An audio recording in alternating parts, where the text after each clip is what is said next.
Welcome to Today in Pro Wrestling History, where we take a look back at some of pro wrestling's greatest events on their anniversaries. My name is Matthew Freeman, and at the time of uploading this, it is August 25th, 2023. And taking a look back at the old wrestling history book, back 21 years ago, WWE held their 15th annual SummerSlam pay-per-view, featuring such classics as Kurt Angle versus Rey Mysterio. Oh, here comes Mysterio! Whoa! And in the main event, we would see newcomer Brock Lesnar shock the world when he beat The Rock to become the youngest WWE champion at the time. Has become the youngest champion in WWE history. The event also had the match that we will be discussing today, the unsanctioned street fight between the Heartbreak Kid Shawn Michaels and the cerebral assassin Triple H. We will take a look back at where this story began, up until the match itself, and how this match in particular impacted the future of professional wrestling. So, without further ado, let's start with where this story began, 5 years prior to the match itself, back in 1997. Yep, that's long-term storytelling, y'all. Back in 1997, things weren't looking so hot for the WWE. Due to the success of rival company World Championship Wrestling, or WCW, WWE was reaching historically low ratings for the company. Owner of the WWE, Vince McMahon, sensed that something needed to change, and a whole shift in attitude swept over the entire company. No longer was the say your prayer and eat your vitamin era of wrestling. We are entering a whole new era of attitude. During this era, we would see stars like Stone Cold Steve Austin, Bret the Hitman Hart, and the Heartbreak Kid Shawn Michaels become the faces of the company. The latter just achieving his boyhood dream of becoming WWE Champion for the first time at the grandest stage of them all, WrestleMania, the previous year. The boyhood dream has come true. Fast forward to the August 4th, 1997 episode of Monday Night Raw, however, the man with the boyhood dream would show a bit more cocky, arrogant, don't give a damn attitude toward the boss Vince McMahon. This new attitude would land Michaels in a match versus the Vicious Mankind, one of Mick Foley's many legendary personas. Wait, those are the same guys? No way. Michaels would promise an insurance policy during this match, and that would come in the form of Rick Rude, Chyna, and real-life best friend Hunter Hearns Helmsley, ensuring an HBK victory.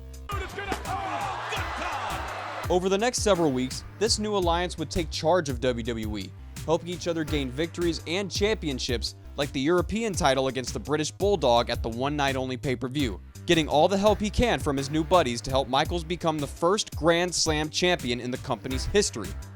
This group would continue to wreak havoc each and every week during Monday Night Raw, that they would incidentally birth the first Hell in a Cell match during Michaels' rivalry with The Undertaker, the cell being put there to prevent any outside interference from Hunter and Chyna, although the cell would not be strong enough for the debuting Kane. That's gotta be Kane! Hey, I just said that.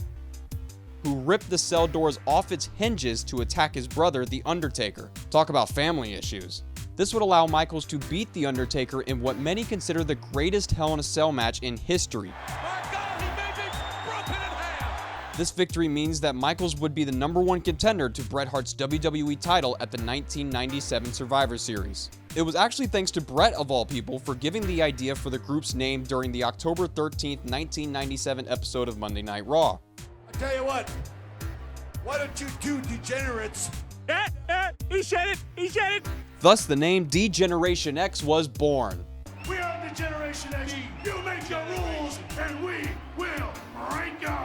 At this point, both Michaels and Helmsley, now going by Triple H, had skyrocketed in popularity, even outside of the world of wrestling, influencing much of the 90s culture along with Stone Cold Steve Austin and the NWO.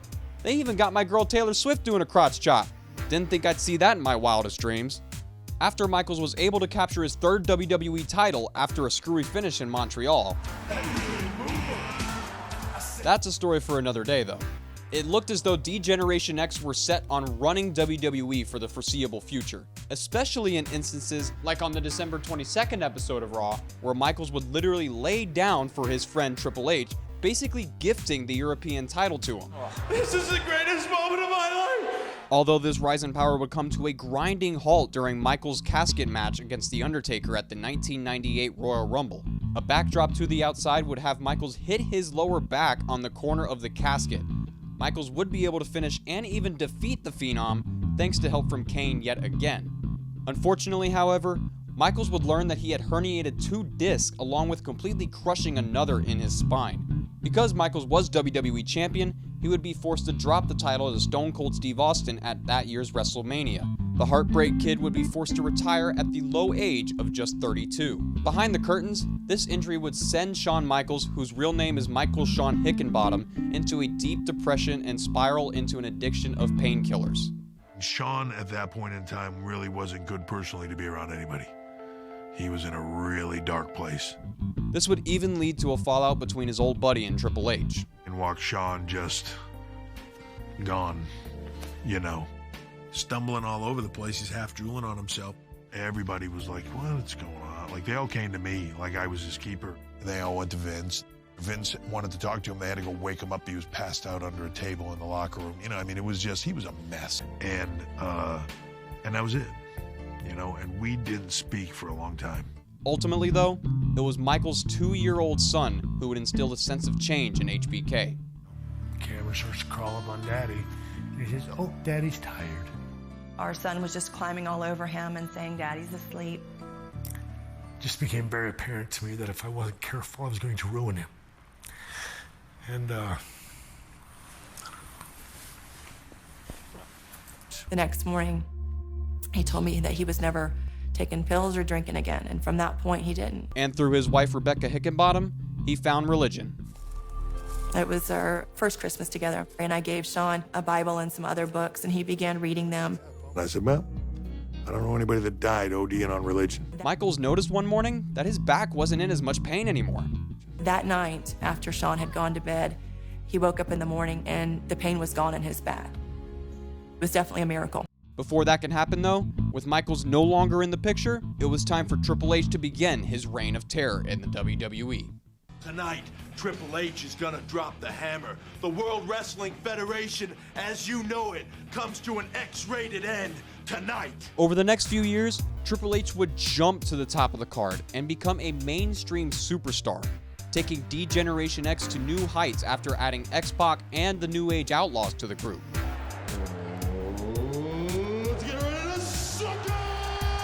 Triple H would then develop an on-screen relationship with the boss's daughter, Stephanie McMahon, after she would turn on her own father after Vince had tried to sacrifice her to The Undertaker. What? What the fuck? You know what? I get it. Understandable.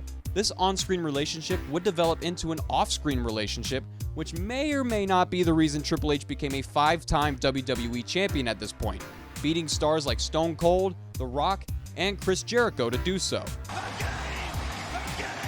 Now we've reached 2002 in WWE. Vince McMahon had just bought the competition in WCW the previous year, and a new attitude was sweeping the company yet again. Ruthless aggression. Triple H had just suffered a minor injury, but was set to come back on the Vengeance 2002 pay-per-view. The game would make his return to choose what weekly show he wanted to join: Monday Night Raw, run by General Manager Eric Bischoff, or Friday Night SmackDown, run by General Manager Stephanie McMahon, Triple H's on-screen ex-wife at the time. Screw you! But before the game could make his decision, Shawn Michaels interrupted to tell Triple H he needs to consider 2 things before making his decision: Friendship and fun. Michaels just wants Triple H's help making Bischoff's life a living nightmare, and after hearing that, there wasn't much more convincing needed. Sorry, Steph. The Game and the Heartbreak Kid are back together again. The next day on Monday Night Raw, Bischoff would introduce the duo to the show and discuss the plans he had for the pair. For Triple H, brand deals, shoe deals, movie deals, you name it, Triple H would have it. And for Michaels, he gets to be right by Triple H's side as his manager.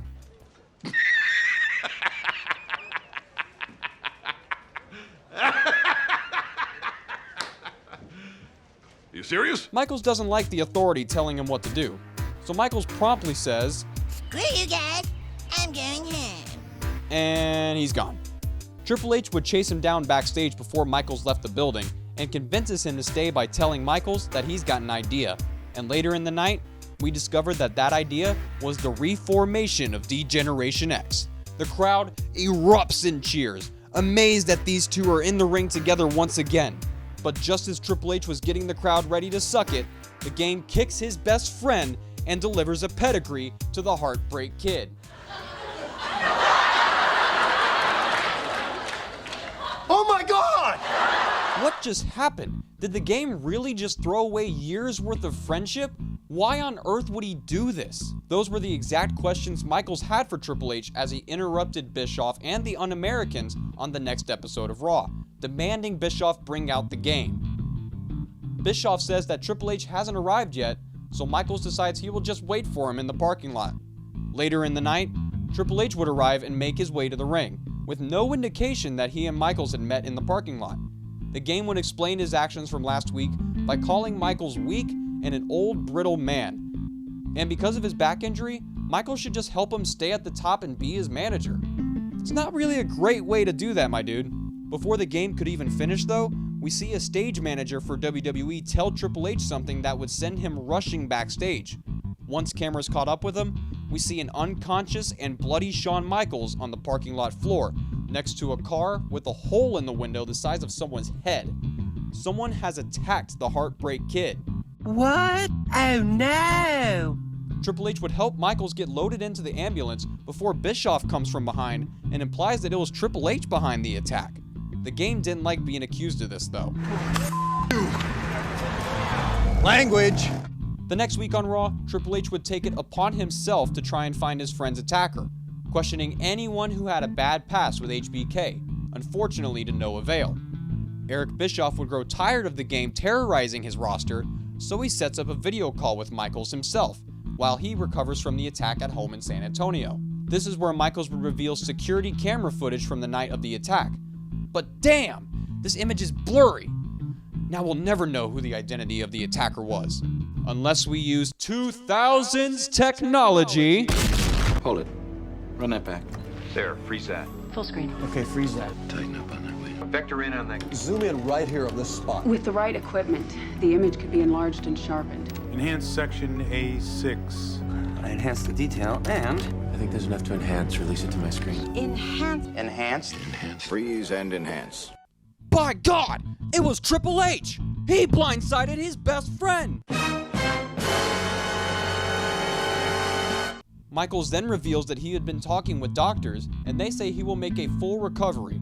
A recovery by SummerSlam. Sounds like a challenge to the Game, and he accepts. Shawn Michaels will step into the ring after 4 years for one night only to get revenge on his former best friend. I'm gonna walk down to that ring for the last time. Not to wrestle, but to fight. And fight you, Hunter. On the next episode of Raw, Triple H would come to the ring to let everyone know that this isn't gonna be just a match, but a fight. And a fight that will end the career of the Heartbreak Kid. That's when The Rock's music would hit, interrupting the Game from his villainous story monologue. The Rock would start talking smack to Brock Lesnar, the challenger for Rock's WWE title at the time, who was sitting in the front row of the crowd. Honestly, thank God The Rock shaved his head. He looks way better bald. Shut up, bitch! I'm sorry. Triple H would get upset at The Rock for taking away all the attention from him. The Brahma Bull would take that as a challenge, though, asking if Triple H wants to go. I would love to go. Well, then go get the Rock a bologna sandwich, because this doesn't concern you. And a brawl breaks out between the two, setting up a no disqualification match between the two in the main event of next week's Raw.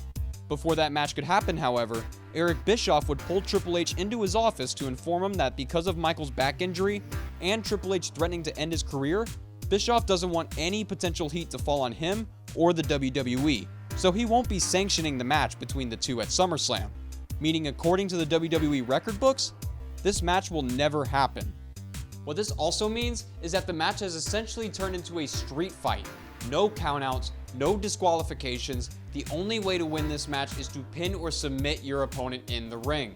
Triple H was very happy with this news. Now he gets to inflict as much damage as he wants with no repercussions. And we will get a sample of that later in the match with The Rock. Now, in typical go-home show fashion before the big pay-per-view, there's a lot that happens toward the end of this match between The Rock and Triple H. So bear with me as I try to explain as best as I can.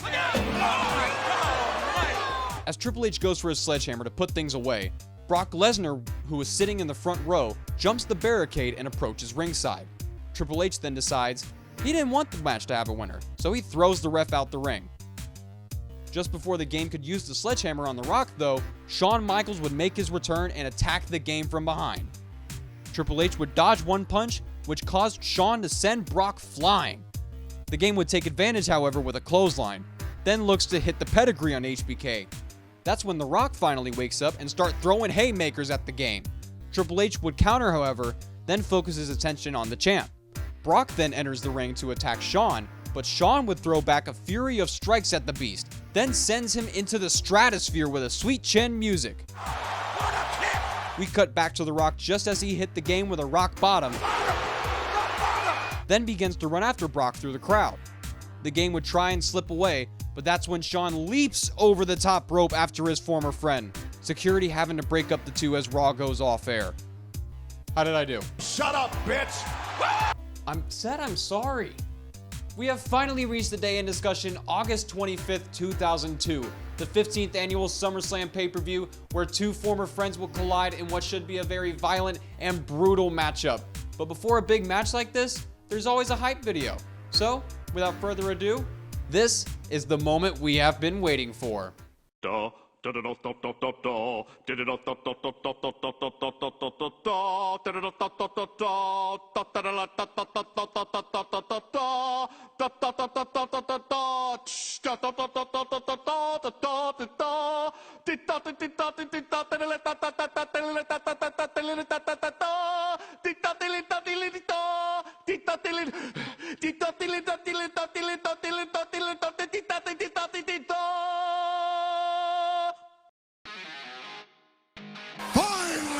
After 1,609 days away, Shawn Michaels would make his way to the ring. His last match being on March 29th, 1998, nearly 4.5 years ago. But he is back for one night only, to get revenge on this man, the Game, the cerebral assassin, the former friend of the Heartbreak Kid, Triple H. Michaels wastes little time and throws his towel for a distraction, then throws a fury of strikes at the Game. Triple H would try to throw Michaels away, but Michaels comes back for more. He wants nothing but revenge on his former friend. Michaels would then show he had very little ring rust, still showing the same athleticism as he did when he won the title at WrestleMania 12, as he sends the Game flying over the ropes, then quickly following him to the outside with a crossbody, Michaels refusing to give the Game a second to rest. Then would come the first of many headshots to come for the Game. After all, he did smash Michaels' head into a car window. That's when Michaels would introduce the first weapon of the match, a trash can, or rather just a lid, as he twonks the Game over the head with it. Then showing vintage Shawn Michaels pulling himself over the ropes. Michaels would realize that he can use the can as a weapon also, and then nails the Game in the skull again. Michaels looks to end things early with a sweet chin music, but Triple H would counter that into a backbreaker right onto the surgically repaired back of Michaels, who writhes in pain from the blow. The Game wouldn't care, however, as he delivers yet another backbreaker. This slow and agonizing punishment of the Heartbreak Kid has begun. Triple H then begins to whip the injured spine of Michaels into the corners of the ring, even throwing in a crotch chop to show how heartless the Game is. That's when Triple H would bring a chair into the match, lays it in the middle of the ring, and delivers a devastating DDT onto the unforgiving steel. Triple H thinks that's enough to put Michaels away, but Michaels kicks out at 2. But we see Michaels has been busted open thanks to that DDT. Triple H then begins to punish Michaels more, taking his own belt, then begins to whip Michaels like a government mule. Triple H would then lock in the abominable stretch, pulling every muscle in the already damaged lower back of Michaels. The Game would then grab the rope for extra leverage. Referee Earl Hebner pleads with the Game to let go. Since it's no disqualification though, Triple H can hold on as long as he wants, but the ref refuses to accept that, pushing the Game until he released the hold. The Game would shove Hebner, but Hebner pushes right back, letting him know that there may be no rules in this match, but don't ever mess with a referee. The Game would continue his punishment by delivering even more damage to the spine of the Heartbreak Kid, setting up the chair in the ring, then delivering a sideways slam onto the steel, not just once, but twice. Triple H then looks to end things for good with a pedigree onto the steel chair, but Michaels would go low and slap Triple H where the sun don't shine. This is where Michaels needs to think of something to keep him in this match. This wouldn't be enough to keep the Game down though, as he grabs a chair to exact more damage, but that's when Michaels delivers a sweet chin music! The steel colliding with Triple H's skull. The first Sweet Chin music in over 4 years, and what a kick it was! Busting the head of Triple H, a crimson mask flowing down the face of the game. Now is the time for Michaels to make his comeback. He feels the energy of the crowd surging through him. Michaels starts showing some signs of life after a backdrop and a chair shot yet again to the head of Triple H. Michaels then throws Triple H to the outside, finds that trash can lid from earlier, and slaps the game across the head with it. Michaels then finds his belt and exacts a little revenge and whips Triple H across the back. Michaels will find that trash can again, and guess what? Smacks the game in the head with it. Grabs the lid again, and you guessed it, thwacks the head of Triple H.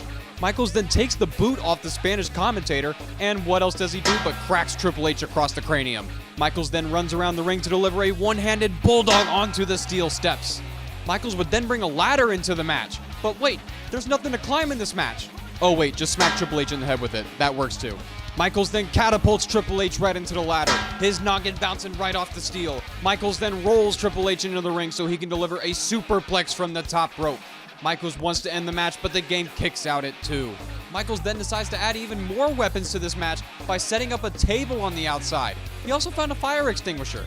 What's he gonna do with that? I should have known. Michaels then wants to get a little crazy, setting up Triple H on the table on the outside, then climbs to the top rope to deliver a splash through the table. Somewhere Team 3D is smiling. Michaels wants to end things once and for all, setting up the ladder in the ring, and begins his ascent, much like he did against Razor Ramon 7 years earlier.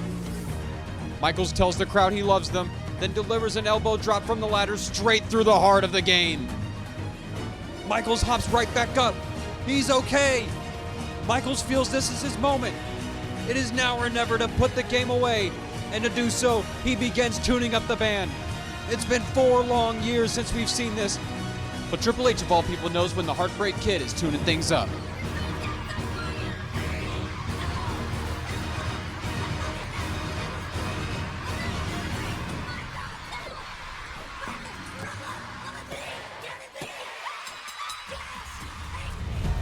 Michaels did it! Shawn Michaels has beaten the odds and won this unsanctioned match. After a back injury that sent him into retirement and battling and winning against his demons, the Heartbreak Kid has completed his comeback story. The boyhood dream may still be alive in Shawn Michaels. Unfortunately for Michaels though, he would learn Triple H became a bit of a sore loser during his time away. Triple H would strike the back of Michaels with a sledgehammer. That wouldn't be it though. As Michaels is on his knees, the game would deliver one final blow to the skull of the Heartbreak Kid, leaving his unconscious body in the middle of the ring. Triple H may not have won the match, but he got what he promised, and that was Michaels leaving in an ambulance.